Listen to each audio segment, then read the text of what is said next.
두 번째 영상입니다. 공공기관 정보 공개에 관한 법률인데요. 자, 이거는 그냥 들어만 두세요. 정보 공개 원칙입니다. 공공기관, 정부는 특별한 이유가 없으면 홈페이지, 온라인에 정보 공개를 합니다. 왜냐면은 이게 옛날에 안 됐었어요. 한 20년 전만 해도 이게 안 돼가지고, 내가 궁금한 게 있는데 일부러 뭐 정부에서 안 알려주고 이런 경우들이 있었거든요. 근데 이제는 그런 게 없습니다. 자, 그래서 많은 정보들을 홈페이지에 공개하고 있습니다. 자, 그리고 개인정보보호법인데요. 개인정보보호법은 저나 여러분들이 모두 해당되는 거죠. 그래서 개인정보를 보호해야 된다는 그런 내용과 공공기관의 정보를 공개해야 된다는 게, 이게 공공기관은 정보를 공개해야 되는 거고 개인정보는 숨겨야 되는 거예요. 공개하면 안 된다는 게 원칙입니다. 자, 그런데 이제 이럴 수가 있어요. 내가 무심코 이제 보통 동의하냐 동의하지 않습니다. 동의하잖아요. 동의해서 뭐 제출을 하거나 뭐 휴대전화 이렇게 처음 사시면 그 약관이라고 해서 이렇게 창이 자그맣게 떠요. 약관 근데 그거 안 읽으실 거예요. 그냥 동의. 자, 그리고 이제 스마트폰 같은 경우는 이제 홍채 인식을 하시는 분이 계시고 지문으로 이렇게 비밀번호를 여시는 분이 계시잖아요. 그럼 맨 처음에 그 기능을 사용하면 어떤 창이 뜹니까? 자, 지금부터 뭐 정보를 뭐 보내겠냐? 이 기능을 사용하는 게 맞냐? 이런 형태의 이제 안내 문구가 나오죠. 근데 거기서 보통 다 예 하잖아요. 아니요라고 하시는 분 거의 못 봤어요, 제가. 예라고 하는 순간 그 이후부터는 그 기계가 고장나거나 뭐 기변, 핸드폰을 바꾸는 그 순간까지는 내 개인정보를 모두 다 준다는 뜻이에요. 계속 그게 되묻지 않는다고요. 자, 그래서 개인정보보호법은 굉장히 넓은 걸 담고 있는데 우리가 원체 무의식적으로 다 그냥 동의함, 정보 수신 동의함 다 이러잖아요. 그게 전부 다 개인정보보호법에 근거를 두고 있는 겁니다. 원체 우리가 뭐 그냥 약관 읽어보지도 않죠. 그냥 동의하는 거예요. 그렇게 본인이 동의했기 때문에 만에 하나 법적인 문제가 생기면 이게 좀 할 말이 별로 없을 수가 있어요. 나는 잘 안 읽어보고 동의했는데, 물론 그건 우리가 일상에서 그렇기는 한데 법적인 문제가 생기게 되면은 야, 다 읽어보고 네가 동의를 하든지 말든지 해야지 왜 안 읽어봤어? 이제 이런 문제가 생길 수가 있습니다. 자, 그리고 책임운영 기관의 설치 운영에 관한 법률인데요. 이건 이제 혹시라도 공기업 같은 데를 가시고 싶은 분들은 이 법의 명칭 정도만 알아두시면 될 것 같아요. 뭐 책임운영 기관은 좀 일반 정부보다는 좀 자율성을 가지고 있는 그런 기관인데요.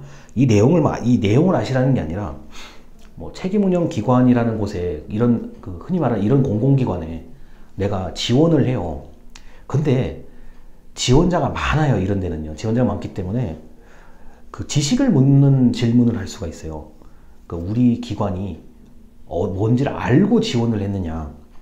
자, 우리 기관이 뭔지를 알고 지원했느냐. 그러면은 이제 제 수업을 최소한 들으신 분이라면 책임운영 기관인 뭐뭐뭐에 지원했습니다. 이렇게만 대답을 하면 이제 굉장히 큰 호응을 얻으실 거예요. 왜냐면 이게 우리가 공공기관 명칭은 아주 익숙하게 알아요. 그래, 나 어디 다녀. 그럼 뭐 대체적으로 알아듣는단 말이에요. 그런데 이제 면접이나 어떤 자기소개서 이런데 여러분이 이제 좀 표현을 할 때는 내가 지원한 이 기관은 책임운영 기관인 무슨 여기에 지원했습니다. 뭐 이런 식으로 얘기를 하면 이제 면접관 하시는 분들 입장에서는 얘가 지식이 갖춰졌구나 이렇게 생각을 하세요. 그 책임운영 기관이라는 단어가 이게 잘 안 나와요, 입에서. 잘 쓰기도 좀 안 쓰는 단어긴 한데, 만에 하나 그런 일이 있게 되면은 저는 뭐 책임운영 기관인 이곳에 지원하게 되었습니다. 이렇게 얘기를 했으면 좋겠어요. 뭐 내용은 아실 필요가 없고요, 이거는. 자, 그리고 그 뒷장입니다.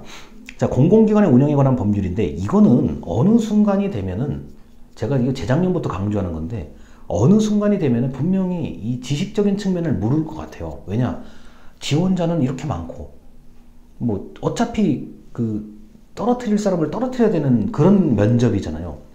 그럼 면접에 뭐 이렇게 면접 하기 전에 간단하게 필답 시험을 보는 경우들이 있어요. 이건 뭐 대기업도 마찬가지인데 필답 시험 같은 걸 볼 때 뭐 길게 쓸 시간은 없으니까 만약에 저라고 하면 지금 지원자께서 지원하는 이 기관에 이 기관이 어떤 근거를 가지고 운영되고 있는지, 뭐 뭘 한번 써봐라 그러면 공공기관의 운영에 관한 법률 이렇게 쓰면은 만점 답안이에요.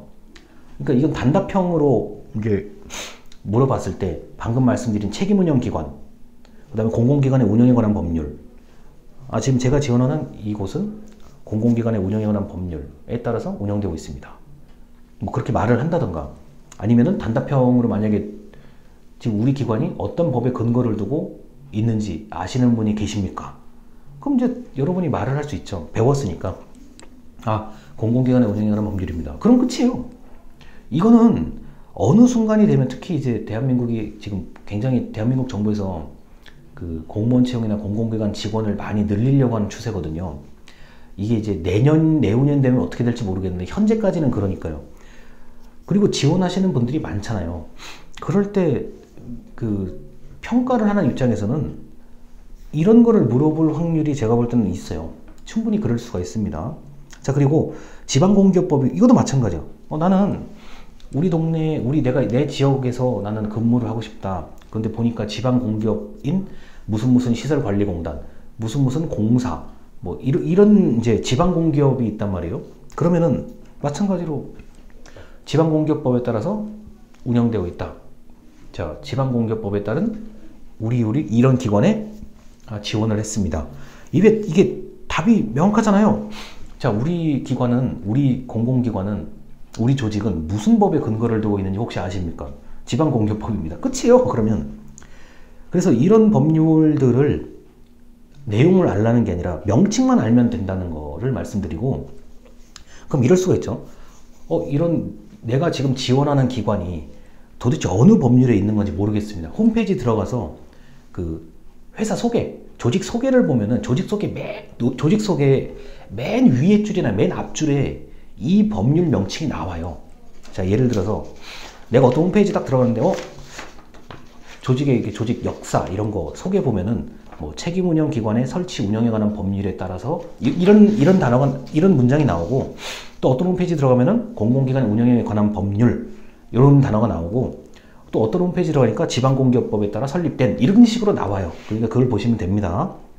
자, 그리고 이제 민원 처리에 관한 법률인데, 이거 이제 우리가 주민센터 같은 데서 보통 많이 이제 적용이 되는 법률이고, 그 민원 처리 담당자의 의무가 있어요. 이건 공무원인 경우, 그리고 공공기관 직원인 경우에 해당이 됩니다.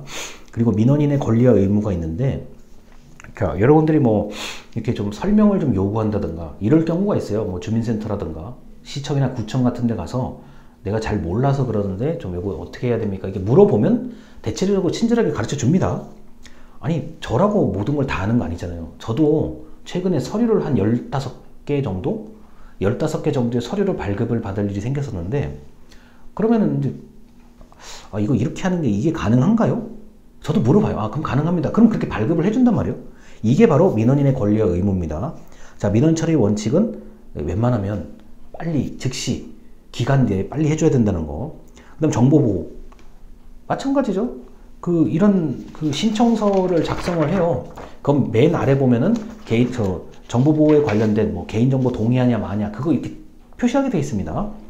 자, 그런 것들이 전부 다 민원 처리에 관련된 이 민원 처리법에 관련된 얘기들이고요.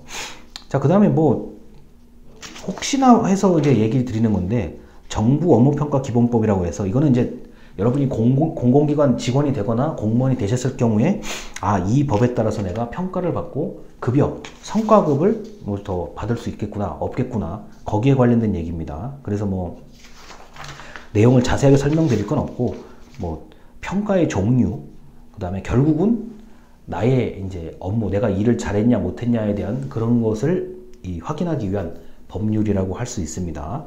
여기까지가 정부에 관련된 얘기들이요. 여기까지가. 자, 내가 정부에서 월급을 받는 사람이냐, 또는 내가 정부와 어떤 관련이 있는 사람이냐, 이 정도만 알아두면 정말 최고라고 저는 자부할 수 있습니다. 난 뭐 면접이라든가 자기소개서 뭐 한 번쯤은 지원을 해볼 수도 있잖아요, 사람이라는 게. 그 다음에 나는 내가 공직하고는 전혀 관련이 없는 사람인데, 때로는 뭐 구청과 일을 할 수도 있고 시청과 일을 할 수도 있고, 하다못해 아, 내가 이게 참 이건 어디 가서 어떻게 해야 될지 모르는데, 그래, 한번 구청을 가보자. 자, 요새 이제 소상공인 이제 장사하시는 분들이 원체 어렵다 보니까 뭐 이렇게 지원금 같은 거 이렇게 신청하는 것들이 굉장히 많아요. 그런데 제가 예전에도 말씀을 드렸고 앞으로도 말씀드릴 건데, 이게 이런 그 뭐라 흔히 말하는 정부에 관련된 좀 지식, 내가 어딘가 한번 들어봤다 이런 좀 그런 분하고 아예 관심이 없는 분하고는 아무래도 접근하는 방식이 달라요. 특히나 지금 이 영상을 보고 계신 분들이 뭐 저한테 배워서가 아니라 뭐 다른 어떤 훌륭한 교수님들한테도 많은 얘기를 들으시겠지만, 이 정부 영역을 좀 알기 시작하면 뭐 청년 지원금을 받는다든가, 나중에 뭐 소상공인 지원금을 받는다든가, 내가 하다못해 뭐 이벤트에 응모해서 커피 쿠폰을 받는다든가 이런 거에 좀 익숙해진다고 하면은 사는데 좀 그 플러스 요인이 된다고 생각을 해요. 그래서 좀 어렵기는 한데 제가 여기까지 요번 영상까지 해서 정부에 대한 이야기는 마치는 거고, 다음 영상에서는 이제 정부가 아닌 영역을 좀 설명을 드리려고 합니다. 영상 여기까지입니다. 감사합니다.